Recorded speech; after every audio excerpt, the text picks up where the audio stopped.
New microphone there, we're on. We've got them, the DJI. Are they called Osmos? That's right. No, Osmo is the camera. Yeah. So finally upgraded. Come with a little charging pouch. I don't know if that's just disconnected everything. Hopefully not. We've got one each, just for the time being. Adam's already sniffed about 1 billion times. Yeah. So he was not going to have a mic for very long. We're on an extension today, as you can see. It's absolutely enormous. Huge roof. This is where we worked before. I'll just lean the camera back a little bit so you can see. It's massive. So what we're doing is first fixing. We've got an array of tools here. Adam's decided to get rid of all our Velocity power tool bags, all the expensive stuff, and just keep it in a bucket. Did you have to carry it with a ladder? Yeah, we did. It's just we haven't really kind of regrouped since we did the rewire in Manchester last week before, 2 weeks ago. So we'll show you where we're going to get the feed from. It's all concrete based and it's raised up, so I'll whiz you around with the camera properly in a bit. But I just really wanted to show off my new microphone to see if it worked. Isn't that right, Adam? Yeah. Oh, you should have heard him so crisply then. Okay, I'm going to try and keep it still because I'm off my good camera. It's a very tall ceiling, as you can see. We've got a tower in place, which is nice. The fuse board, this is all a concrete pad. The fuse board is below Adam there, so you can see all the builders took out the existing sockets and everything from the old room. We're going to be drilling down, and I'll pop you down there now so you can see. So we're actually on a massive concrete pad, which is directly above the garage. So we're working on the left one. There's a bedroom on the right. We've got to do a massive floodlight, some up and down lights on there. This is the garage underneath, this is where the board is. As you can tell, it's like working again in Utoxeter, where this bit's not seen. We get to here. So this is the fuse board. It's a 17th edition split load RTD board, which we are going to change at some point, but it has some spare weights. We could easily use this. We spoke to the customer, we're going to upgrade it. We've already got we've got smart meter in, we've got a isolator in. The cable is going to be running conduit across there, and this is where the cable comes up at the moment. So Adam's just drilling a new hole now to pop out within zones upstairs against the wall so we can run it across. We've now got ourselves a reference to work from, which is obviously that. So we can start getting the boxes on the wall, measuring out some stuff, getting it drilled on, start running some cables. Right, recently I came home last night, ITS has sent me, this isn't the sponsor bit for ITS, let me crouch down a little bit. I've got to do the sponsor bit, you would have already seen the segment I've done, but they sent me loads of 12 volt Bosch stuff, which I actually owned back in the day, which was a 10.8, so when my van got broken into the first time, I used for one of the L boxes, and it had everything in it, bought it as a set, like, I think it was like 500-600 quid, and ever since it got stolen, I never replaced it. I managed to get the box back, but no tools, and we've had an Impact each, haven't we? I think we've got ITS. Yeah, it was from ITS, like last year, year before, but they do, this is one of the things they sent, so it's an Impact. Can you grab me a battery, mate, please? Yeah. But it has the interchangeable fronts, so Impact bit there, slots in, and with this, let me get this camera to focus, you line it up and it slots in place. Thanks, mate. Put the battery in. But then if you want a combi, you take that out, you get yourself a chuck, that then slides on in place. No, it doesn't go in there, does it? And then there's different set bits as well, so, and this is like an angle bit that goes on. I haven't quite figured that bit out yet. Or you have a angle drill bit. So if you in cupboard, you're a kitchen fitter, you put it on and you want to get under the worktop or up, you do that, and then you put your attachment for your combi or your Impact on the top of there. But for what we do, and really for second fixing, and even first fixing a bit of this, so we'll use the SDS, the 18 volt as usual, drill it, but then we'll use these, nice and lightweight, got more than enough power to put in, and screw to the wall. I had a guy message me last night, I think it was, about the 12 volt stuff. Would you recommend it? Because obviously everyone's getting Milwaukee bits and bobs and this, that. Obviously we've got the Bosch stuff. But the range they have is great. So this is what I asked for doing a video on. You've got the 12 volt multi-tool, which is just a little bit smaller than the 18 volts. It's lightweight. We would use this for first fixing if we're cutting mattresses out of drywalls and whatnot. I asked for, which is like a Dremel cutting disc.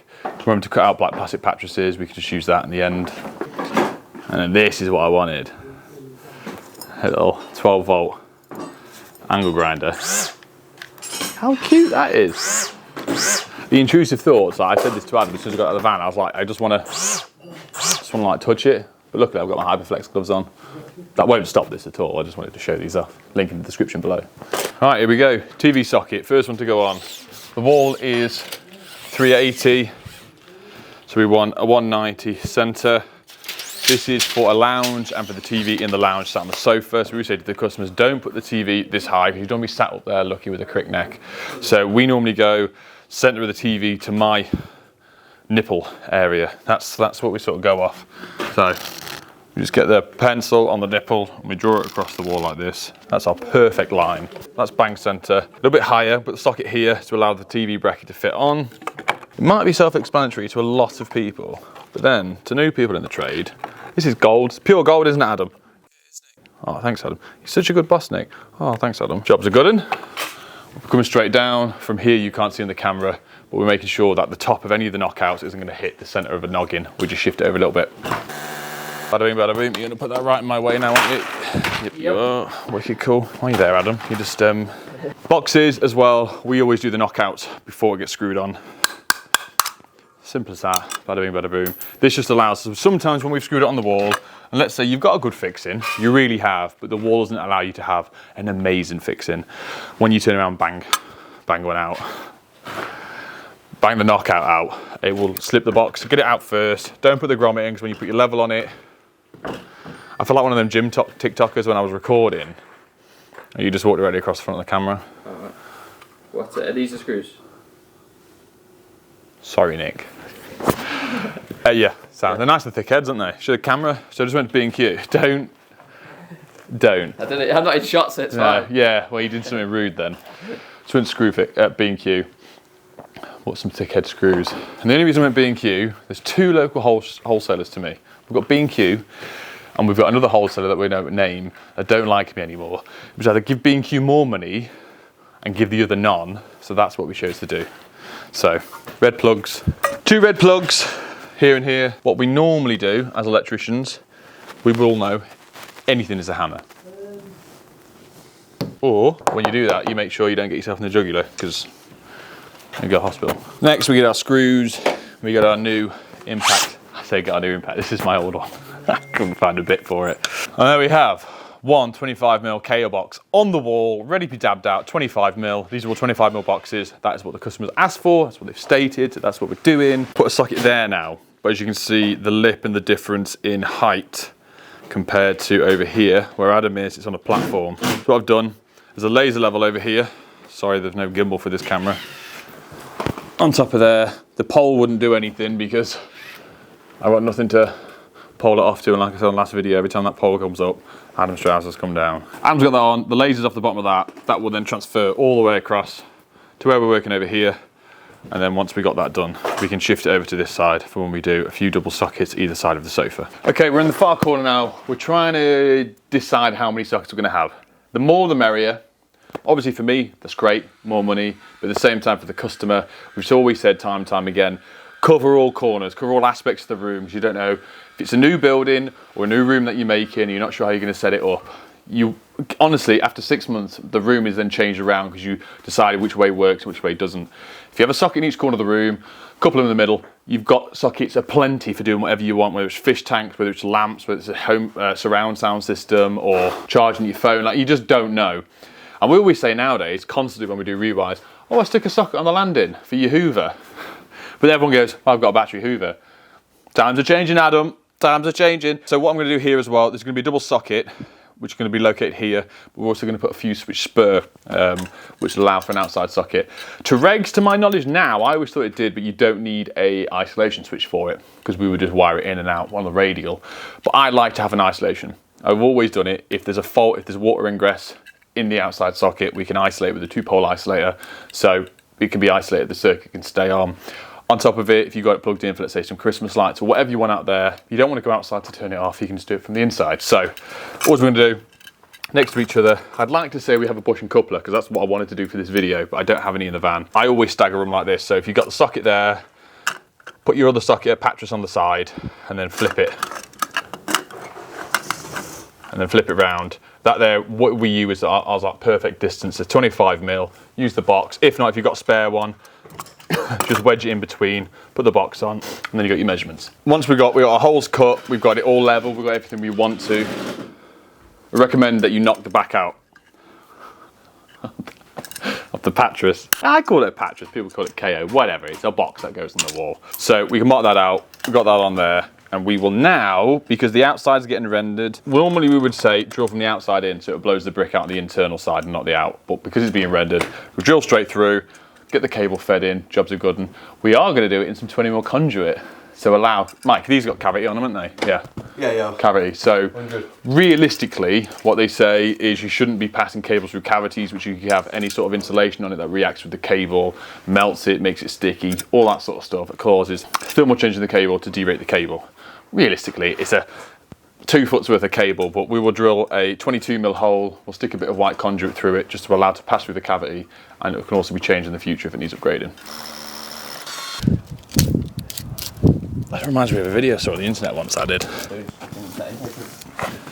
The big length through the wall. If you want to be a bit different, a bit out there, if you use a bush and coupler which has a thread on it, like this, you can thread it on the inside, not like that, on the inside of the back box.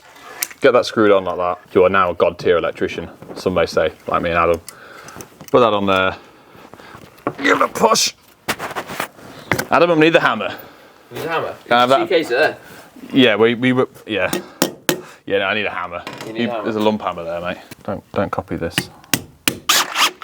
And we have it, leveled, if you see that for the camera. That's all good now. I'll cut a bit of the length off outside, and then that'll then poke into an outside socket that will gland in at some point. So as and when we want to cut that back, we can put a gland on it, outside socket goes on. It's a lot more watertight, and we obviously put a bit of silicone around it as well, but yeah, that's good, the best practice to do. What we've got, we're outside now, we're doing there's 3 up and down lights to go in. The floor has been raised, it's 50mm when it had. Yeah, so, just to meet the bottom lip of that. Yeah, so what we would normally do is eye line height. So Adam, if you just stand next to the wall a second, so Adam's eye line is very close to that render mark. So I think if we go one higher, so what's the next one up? The ear? Yeah, what's that? 190. So if we go 190, so we've got one on the far left, one in the middle, and then one on the right here that we're going to do. The only issue we slightly have is zonings on the inside, because we've only got a light switch. We're going to have a light switch there, which is going to do this floodlight. We've got a light switch here, which is going to be our two-way as we walk into what is this? This is going to be a bedroom. We've got a light switch here, which is going to be the up and down lights, which we're going to have either side. It's drilled through the wall. I'll show you that in a minute. And then an up and down light here, but there is no light switch on this wall. So as we drill through, but I'm pretty sure that they're going to be dabbing, I think it's 55mm they said, because it needs to be insulated boards as well. So the dab or the stud that's going to go on. So I'm more than happy when running cables directly through and up here. Technically there's no zones because there's no outlet on the inside, but it's deep enough in the wall and it's RCD protected. So we're going to get these drilled. Obviously we need to be careful because there's quite a significant drop here. We'll only fall once, it's fine. You will only fall once. Right, 117, so it's like 55 and then off 7. While I'm doing that, mate, do you want to just hammer some conduit through that with the lump hammer? Yeah. Simple as that. I'll drag you inside and get you out of the rain. Right, we're going to start running some cables in on this side. And excuse the language or the foulness coming from these builders behind me. But I've got to be nice because it's his house. Cable run coming up in this corner. We're going to come up. We're not going to be drilling any of these joists in the corner. Oh, yeah, but we can use the new Rumpertech. So we don't want to drill any of these joists because we can go up and we've got a slot. We can use this tower in a little bit. We've obviously filled our risk assessment out, haven't we, Adam?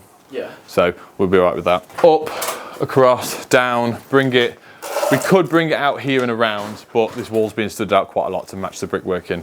So we can go up, down, feed these, back up, down, back up, feed these, go across the wall here, drill through this last socket, which will then bring us into the bedroom. We'll put a socket in the same place. That's how we're bringing our socket feed in. Lighting feed is different. We can just drill it above the ceiling space here. So we'll set the cable drums up. We'll get the Rumpertechs out. We'll start pulling some cables. Okay, it's been later on in the day. We've got sidetracks. Did next door completely because these lot are in the way. Blame him. That's Adam's uncle. So hi, Mike. I thought you were going to say hi, Mike. Normally people go, oh, hi, Mike. So it's just going to shift it out of the way so we can use the tower, do bits and bobs. Complete next door, so I'll run you around that a bit afterwards. But the first things first, the cable stapler works an absolute treat on the bricks. So thanks for that, Mike, which Adam will demonstrate right now. And yeah, let's get to it. Right, well, Adam's done. We've set the laser up so we can clip, staple a lot easier. He's just pulled the full length through. He'll double it over, Tuck it in the back box, which I'll show you in a minute. Cable stapler. What brick is this called, Mike? It's not thermalite, is it? No, it's Fiberlite. Fiberlite. 4-inch Fiberlite. They're laid flat to create a 9-inch wall. Oh, just turn the laser a little bit this way, mate. Yeah. I think it's And what's with these bricks? Just what you had lying around? Yeah, just usable. It's this that's sticking up, blocking it, I think. Obviously, we wouldn't. No, it's not. Wouldn't normally do it because it's being dabbed out anyway. That's it. Yeah. Battery. Battery. It's not perfectly level, I think. Obviously, when you use this, always use your safety squint. Look how nice we are as well. Tuck your cables in your boxes, then you don't have to punch the plaster in the face when he moves and hides your cable. We don't like violence, do we, Adam? No. We're not violent people. Oh, sorry, I thought you said we don't like pastas. Oh, sorry, yeah. So the speed of doing this, because if we couldn't get these in, then most of the time, if you can't get this in, you're not going to get a normal cable clip in, are you? No. But, so if that wasn't the case, Adam was going to have to drill and put P-clips in. Hours and hours and hours. All right, tower time. You're not going to like this, Adam. I'm going to knock over your laser. Borrow your sec. My drum's about to fall off the wall outside. Yeah. Sorry. Right, to be honest with you, I'm not actually stood on this scaffold. I've actually superimposed it in because this is dangerous. It's not level and it's not supported and there's no ladder on it. So I'm not, for all intents and purposes, for you lot watching, do not recreate this because this is just all like CGI in it ad. There's a really nice big supporter I'm standing on right now. So what we're running in now is a 3-core. So the building behind the fake stud wall that's been put in behind you, which you've seen earlier, that's all being knocked through into one massive room. So we're running a 3-core. So this is going to have our 2-core, which is already in here, to this switch here. This is going to do our 2 pendant lights. This is our 3-core for our 2-way lighting. All we're doing, Adam's pulling off a massive length, aren't you, Adam? You do? Yeah. You normally pull off massive lengths. And then we're going to be passing it through, coiling it up, chucking it into the ceiling over there. So when this ceiling comes down behind you, we can find it, put it down. But it means in the meantime, if we want to power this up before that gets done, because we brought the 2-core to the switch here, we don't connect this up, this switch will then operate these 2 lights without having to worry about that. So the only thing that I do say about this cable stapler, I've just raved about it on the other video. Fantastic piece of kit. Couldn't be without it now, especially when you're doing stuff on site, which is first fix and whatnot. Awesome. But the staples run out. How inconsiderate of them not to make the magazine this long. Or imagine a nice round drum like a Tommy gun, that'd be sick. Oh, Adam, my harness has just got caught on the safety rail that we've got attached behind the green screen. I'm not coming here to catch him, guys, don't worry. I can't fall, so I've got a safety harness on. Oh, yeah. Also, to everyone, now, well, you can see me from all the way over there. I'm here, in front of the green screen. Every day, I must have between 20 and 30 emails from people wanting to do things to my website. I've discovered you at nickbundy.co.uk, and it has great potential. However, struggling to attract the right traffic. It's got the right traffic. Please stop emailing me. I mean, per day, 30 to 40 easily. Steve, quality and affordable SEO service. Hi, Steve. Hi, I'm Steve, a UK web specialist. I'm reaching out to business owners like yourself. We believe in more sales online, especially on web development and SEO. I don't even know what SEO means, mate. Stop talking about it. You guys, what we've just decided to do as well. There isn't any specs, to our knowledge, to put smoke alarms in. But up through that little hole up there, which is the bedroom, there is a smoke alarm 3-core, which we fixed. Someone bodged it in, didn't they, Ad? Mentioning no names. It was the builder. And so from doing that behind, we've decided to run a 3-core here, which then goes down, clips through the wall for a 3-core in the bedroom.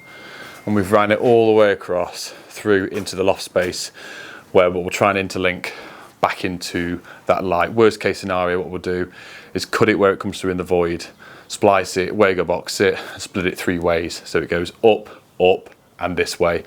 That's absolutely fine because all it is once the smoke alarm was ever set off, it will just send a signal down the common wire, 12-volt signal, which then obviously sets the smoke alarms off. But we haven't asked permission. We've just chucked this 3-core in because we'd rather do it now and reuse the last of the 3-core on the drum then worry about it afterwards. So we've got to snip that. What I'm going to do now, jump on there, run you through why we're clipping cables in certain places. So what we're doing here is our main feeds are coming down, but it's in line with the socket. But like we said, this is going to be dabbed off quite a lot because this wall doesn't fit in with this one.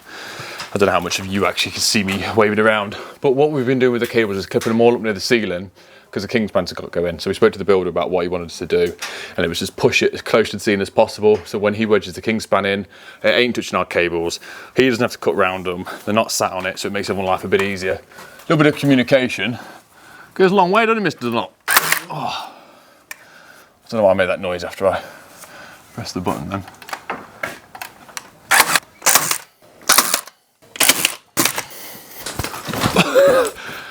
Edge of the hop-up was there, Adam. So we've actually run out of 2.5, which was rare. I thought we had loads in the van. So we'll be back tomorrow for a little bit. So we've just got, the last thing is the feed from the board drilling up to the first socket. And then we've got to get it from here, up, across, down to this socket, from that socket, up, across and down. So we're pretty much 90% done on here. We've got a few more things to snip off. The last thing we want to do is an outside light. So we're going to go and get the ladder on the outside, put it up, drill down. But because what we've been doing is bringing power to switches, so I'll just spin you around, you can have a look. So because we've been running power to switches, this is our feed down. This is yet to be clipped, but we're going to clip this down at the same time with the outside floodlight. So we've got a feed, and we've got a through feed, and these are our two-way for our floodlight and two-way for up and down lights outside. By allowing the feed to the switch means we can do our two-way and equally run cables round to each point. So I'll run you next door and show you the process we've gone through. So then what happens, we've got the feed coming to the other side. So we have a lot of cables here, and I hope to God that we don't need a 35mm back box. I'm sure we can deal with it. So what we have, because there's so many more cables, we have our feed in from next door, which is this one. And then we have our two cores that go to our lights. So that one there is the outside light that goes across to the first outside light over there. Coming back, we have our other two-way. That's our switch that goes up, across to our pendant, which is there. And then we've got another feed. There's one of these feeds we're going to get rid of. One of these feeds actually goes up to the pendant as well, which isn't needed anymore because we were going to take the feed from that and then down. But what we actually did was just take it directly from the box up, across, and then down there as well for the two bedside lights. So they've got two individual feeds. You've got a 3-core that runs across to run for the intermediate, but actually 4-way lighting system for the main lights. So the walkway, when you walk in, you can turn it from the front door. Once this wall's been kicked out, you can turn it off from either side of the bed. If you ever come in this door or exit this door, you can turn it off there as well. So it's a 4-way. And then also you have the power running across as well, which will then have a switch for each bedside light, which goes up and across. Come closer, Adam. Right, so it's done. Another day. So close to being complete. It's a shame because if we had the 2.5, we would have done it, wouldn't we? Yeah. But it is what it is. I've had a cracking day. I know we said this privately. Adam, have you had a good day? That's all right, yeah. Oh, do you mean it's all right? You said anyway. What I'm getting at is, I am very fortunate. I can't speak for Adam here. I love what I do and I enjoy doing what I do, and that's very few and far between with a lot of people that I know with their jobs. But if you are struggling with stuff with work, try and find the little things to enjoy, or try doing things a little bit differently. Try new things, try new products to change the day up a bit, to pique your interest. Once again, like I've said in the past, start an Instagram account if you haven't, post pictures of your work, create a community. It's nice to have that. So if you are working by yourself and you feel a bit down about it, or this, that and the other, try something else, try reaching out, have a nice chat, create a bit of a network around people. It does go a long way. Ever since Adam started working with me, I really couldn't be by myself now. So as and when he does fly the nest, I'll probably work in Tesco, doing YouTube videos going beep. If you like the video, smash subscribe, nearly 100k. I'll put Adam's link down below. He is listed in my channel as well, aren't you? Yeah. Under Channels. If not, if I remember, I'll put it top comment. Go and show him some love as well. And we'll see you on the next one. Take care now. Bye-bye then. Bye. Also, let me know how good the audio was.